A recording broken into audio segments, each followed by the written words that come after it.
হরে কৃষ্ণ। ব্রজগোপীদের বস্ত্রহরণ ঐশীলীলা।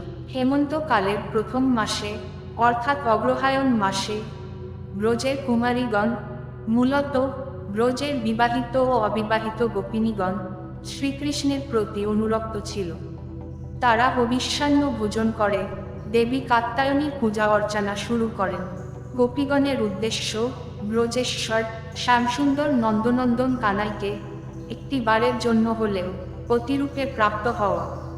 কুমারীগণ প্রতিদিন সূর্যোদয়ের সাথে সাথে যমুনা নদীতে স্নান করে নদী তীরস্থ কাত্যায়নী দেবী বালুকাম প্রতিমা তৈরি করে সুগন্ধি গন্ধমালা, ধূপ, দীপ, বলি, প্রবাল, ফল, তণ্ডুল ও অন্যান্য উপকরণ সামগ্রী দ্বারা দেবীর পূজার্চনা করতে লাগল।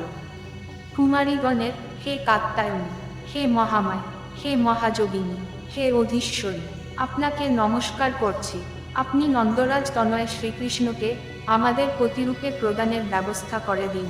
কৃষ্ণগত প্রাণ ব্রজের কুমারীগণ এভাবে 1 মাস শ্রীকৃষ্ণকে প্রতিরূপে পাওয়ার জন্য দেবী কাত্যায়নী পূজা করছিল। গোপিনীগণ প্রত্যুষে ঘুম হতে উঠে একে অপরের হাত ধরাধরি করে উচ্চস্বরে সুললিত কণ্ঠে কৃষ্ণ গীত করতে করতে যমুনা নদীতে স্নান করত। অন্যান্য দিনের মতো একদিন গোপিনীগণ নদীর তীরে বস্ত্র রেখে হাত ধরাধরি করে কৃষ্ণ গুণগান করতে করতে যমুনার জলে জল ক্রীড়া করতে লাগল। যোগেশ্বর শ্রীকৃষ্ণ তাদের মনোবাসনা অবগত হয়ে তাদেরকে ফল প্রদান করার জন্য বয়স্ক বালকসহ তথায় আগমন করলেন। ভগবান শ্রীকৃষ্ণ গোপিনীগণের বস্ত্রস্কল নিয়ে কদম্ব বৃক্ষে আরোহণ করে সখাগণের সাথে পরিহাস করতে করতে বললেন, হে অবলাগণ, তোমরা সকলে তীরে এসে নিজ নিজ বস্ত্র গ্রহণ করে পরিধান করো। আমি তোমাদের সাথে সত্যই পরিহাস করছি না। দীর্ঘদিন ব্রত পালন করার পর তোমরা কৃশ হয়েছ। আমি যে মিথ্যা কথা বলি না তা আমার সখাগণ জানে। তোমরা একে একে বা একত্রে মিলিত হয়ে যার যার বস্ত্র নিয়ে যাও। ভগবান শ্রীকৃষ্ণের এই বাক্য শ্রবণ করে গোপিনীগণ প্রেমরসে অবগাহন করলেন, লজ্জাও পেলেন, পরস্পরকে নিরীক্ষণ করে হাসাহাসি করলেন, কিন্তু জল থেকে উঠলেন না। ভগবান শ্রীকৃষ্ণের পরিহাস বাক্যে তারা বিভ্রান্ত হলেন। তাই যমুনা শীতল জলে আকণ্ঠ নিমগ্ন থেকে কম্পিত কণ্ঠে বলতে লাগল, হে কৃষ্ণ, তুমি অন্যায় কাজ করো না। তুমি নন্দরাজের পুত্র। আমরা তোমাকে ব্রজের মধ্যে সর্বাপেক্ষা ভালোবাসি। আমাদের বস্ত্রগুলি ফিরিয়ে দাও। দেখো আমরা শীতে কাঁপছি। গোপিনীদের মধ্যে বয়স্ক গোপিনীগণ বললেন, হে শ্যাম সুন্দর, আমরা তোমার দাসী। তুমি যা আজ্ঞা করবে আমরা তাই করব। হে ধর্মজ্ঞ, আমাদের বস্ত্রগুলি ফিরিয়ে দাও, নয়তো নন্দ রাজাকে বলে দেব। ভগবান শ্রীকৃষ্ণ বললেন, হে সুচিস্মিতা অবলাগণ, তোমরা যদি আমার দাসী হও তবে কথানুসারে কাজ করো। আমি আদেশ করছি তোমরা তোমাদের বস্ত্রসমূহ আমার নিকট এসে গ্রহণ করো। আমার কাছে না আসলে আমি কখনো বস্ত্র ফেরত দিব না। আর রাজার কথা বলছো, রাজা ক্রুদ্ধ হয়ে আমাকে কি করবে? ভগবান শ্রীকৃষ্ণের বাক্য শ্রবণ করার পর গোপিনীগণ আর কোনো আপত্তি করল না। শীতকম্পিত কলেবরা শীতকর্ষিতা সকল গোপিনীগণ নিজ নিজ হস্ত দ্বারা গোপনাঙ্গ আচ্ছাদন করে ধীরে ধীরে জল হতে তীরে উঠে আসলো। ভগবান শ্রীকৃষ্ণ গোপিনীগণের প্রেমভাব দর্শন করে প্রীত হলেন এবং স্কন্ধে বস্ত্রস্কল রেখে হাসতে হাসতে বললেন, ব্রতপালনকালে তোমরা বিবস্ত্র হয়ে জলে স্নান করেছ, তাতে নিশ্চয় দেবতাকে, বরুণ বা নারায়ণের অবজ্ঞা করে অপরাধ করেছ। তাই সে পাপ মোচনের জন্য মস্তকে অঞ্জলিবদ্ধ করে অধদিকে নমস্কার করে পরে সকলেই বস্ত্র গ্রহণ করো।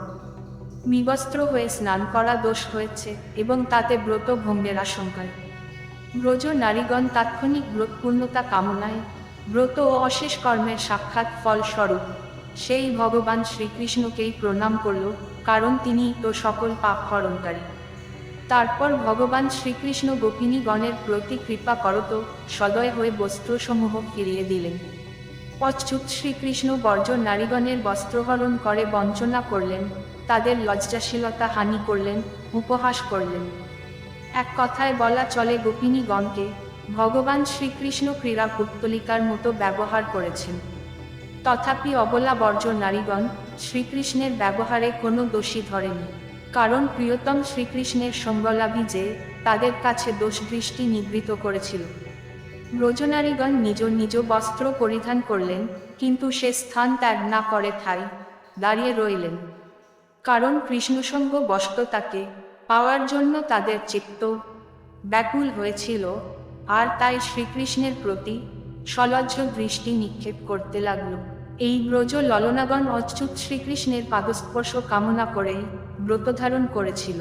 তাদের উদ্দেশ্যে জেনে ভগবান দামোদর তাদেরকে বললেন, হে সাধ্বীগণ, একমাত্র আমাকে পাওয়ার জন্য তোমাদের সংকল্প তা আমি বুঝতে পেরেছি। আমি অনুমোদনও করছি এবং সে অভিলাষ বা সংকল্প সত্য হওয়ার যোগ্য। হে সুন্দরীগণ, যাদের চিত্ত একনিষ্ঠভাবে আমাতে সমর্পিত, কাম ভোগের জন্য কখনো তাদের কামনা হয় না, যেমন বীজ ভাজা বা সিদ্ধ হলে আর অঙ্কুরোদ্গম হয় না। হে অবলাগণ, তোমরা সিদ্ধ হয়েছে, তোমরা এখন ব্রজে গমন করো। আমাকে উদ্দেশ্যে করে তোমরা কাত্যায়নী দেবীর পূজা করেছ, তাই আগামী রাজনী সমূহে আমার সাথে তোমরা বিহার করতে পারবে। তারপর ভগবান শ্রীকৃষ্ণের আদেশ অনুসারে গোবিন্দের চরণ স্মরণ করতে করতে অতি কষ্টে ব্রজে গমন করল। বস্ত্রাহরণের মাহাত্ম্য। ভগবান শ্রীকৃষ্ণের গোপীগণের বস্ত্রাহরণ বিষয়টি স্থূল দৃষ্টিতে বিচার করলে সাধারণের ন্যায় খারাপ বলে বোধ হয়, কিন্তু এর অন্তর্নিহিত ভাবরসে অবগাহন করলে তখন আর তাকে খারাপ বোধ বলে মনে হবে না। বস্ত্রাহরণের আসল রস আমরা আস্বাদন করতে পারি না বলে বিষয়টি আমাদের কাছে অন্য দৃষ্টিভঙ্গির অবতারণা করে। আসলে পুরো বিষয়টি অপ্রাকৃত। ভগবান স্বয়ং বলেছেন, আমার ভক্ত আমাকে যেভাবে পেতে চায় আমি তাদের কাছে সেভাবেই ধরা দেই। কৃষ্ণগত প্রাণব্রজ গোপিনীদের মনের বাসনা জানতে পেরেই তিনি তাদেরকে স্ত্রী হিসেবে বরণ করে নিয়েছেন। আসলে কি ভগবান শ্রীকৃষ্ণ গোপিনীদেরকে নগ্নভাবে দেখতে চেয়েছিলেন? এ প্রশ্ন অনেকের মনে উদয় হওয়া স্বাভাবিক। তিনি কেন ব্রজ নারীদের বস্ত্রহরণ করলেন? এ লীলা থেকে আমরা কি শিক্ষা পাই তাও বিচার্য বিষয়। এ লীলার উদ্দেশ্যে হচ্ছে ব্রজকুমারীগণের কঠিন পরীক্ষা। স্বয়ং ভগবান শ্রীকৃষ্ণ জানেন ব্রজনারীগণ তাকে পতি হিসেবে পেতে চায়, কিন্তু লজ্জা, নিন্দা, ভয় প্রভৃতি অস্পাশমুক্ত না হলে ভগবানকে লাভ করা যায় না। ব্রজনারীরা কুলকুমারী, লজ্জাই তাদের প্রধান বাধা। এই সকল ব্রজনারীগণ লজ্জা, নিন্দা, ভয় প্রভৃতি অস্পাশ, ঘৃণা, লজ্জা, ভয়, শঙ্কা, যুযুৎসা, কুল, জাতি, শিলা থেকে মুক্ত হয়েছে কিনা তা দর্শন করার অভিপ্রায়ই বস্ত্রহরণ করে নগ্নাবস্থায় পরপুরুষের সম্মুখে আসার জন্য বলেছিলেন। অবশেষে ব্রজনারীগণ মান, অপমান, লজ্জা, নিন্দা ও ভয় সব ত্যাগ করে নগ্নাবস্থায় ভগবান শ্রীকৃষ্ণের সম্মুখে উপস্থিত হয়েছিলেন। তিনি ব্রজ নারীদের শরীর দর্শন করে তাদেরকে অপ্রাকৃত করলেন এবং আগামী রজনীতে তাদেরকে নিয়ে বিহার করার কথা বললেন। এখানে অনেক গোপিনীই ছিল, কিন্তু গুটি কয়েক গোপিনীর ভাগ্যেই এ দুর্লভ সুযোগ হয়েছিল।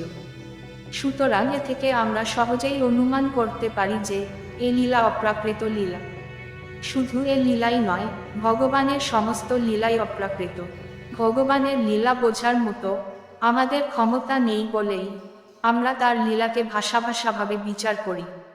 লীলার গভীরে প্রবেশ করা কলিযুগের মানুষের পক্ষে দুষ্কর। যারা অপ্রাকৃত স্তরে অধিষ্ঠিত তারাই লীলার রস আস্বাদন করতে পেরেছেন। আর ভগবান শ্রীকৃষ্ণের সমস্ত লীলাই মানুষের জন্য, মানুষকে শিক্ষা দেওয়ার জন্য। ভগবানের লীলা আমাদের অনুকরণের জন্য নয়। জড় জগতের এই সংসারে থেকেও আমরা ভগবানের জন্য কাজ করতে পারি, তার চাওয়া পাওয়া অতি সহজেই পূরণ করতে পারি। এর জন্য আমাদের রকেট সায়েন্স জানার কোনো প্রয়োজন নেই। ভগবানকে জানার সবচেয়ে বড় মাধ্যম হচ্ছে ভক্তিযোগ। ভক্তির মাধ্যমেই কেবল তাকে জানা যায়। পূর্বে মহাজনগণ স্বরূপত ভক্তির মাধ্যমে জানতে পেরেছেন। তবে সে ভক্তি হতে হবে নিষ্কাম, নিষ্কুলস। জয় ভক্তশ্রেষ্ঠা ব্রজগোপীবৃন্দ, জয় শ্রীকৃষ্ণ, জয় রাধে। বৈদিক সনাতন ধর্মীয় কথা কাহিনী করতে, জানতে এবং সংগ্রহ রাখতে আমাদের পাশেই থাকুন। ধন্যবাদ। হরে কৃষ্ণ।